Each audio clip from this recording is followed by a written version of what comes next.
Hi friends, நான் உங்கள் self mastery coach. ஒரு ஆண்டர்பிரினரா ஒரு டிசிஷன்ஸ் எடுக்கிறது உங்களுக்கு டஃபா இருக்கலாம். ஆனா நீங்க ஒவ்வொரு முறையும் ரைட் காலை எடுக்கிறீங்க அப்படிங்கிறத என்ஷூர் பண்றதுக்கு மெத்தட்ஸ் இருக்கு. ரிமெம்பர் ஒன் திங், உங்களுடைய அவசர முடிவுகள் மிஸ்டேக்ஸை கொண்டு வந்துடும். உங்களுடைய டிசிஷன்ஸை 3 ஸ்டெப் ப்ராசஸ் மூலயமா ஈஸியா எடுக்க முடியும். அது என்னன்னு பார்க்கலாம்.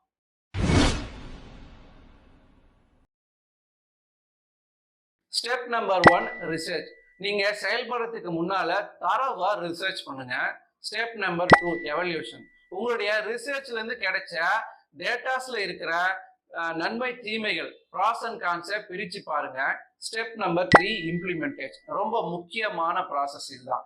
நீங்க ஒன்ஸ் டிசைட் பண்ணதுக்கு அப்புறம் குயிக்கா செயல்படுத்துங்க. ஆனா அதுல எந்தவித மாற்றங்கள் வந்தாலும் தேவைப்பட்டாலும் அதை மாத்தவும் தயாரா இருங்க. சரி, ஏன் குயிக்கா டிசிஷன்ஸை செயல்படுத்தணும்?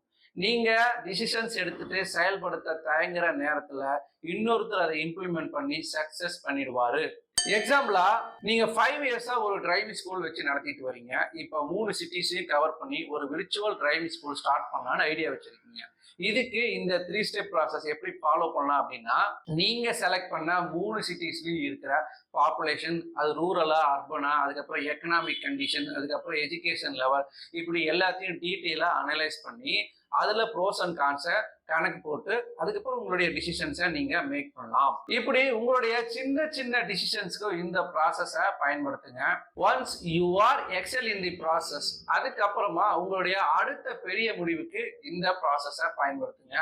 அண்ட் அது எவ்வளவு பெரிய தெளிவை தருது அப்படிங்கிறத கமெண்ட் பண்ணுங்க. தேங்க்ஸ் ஃபார் வாட்சிங்.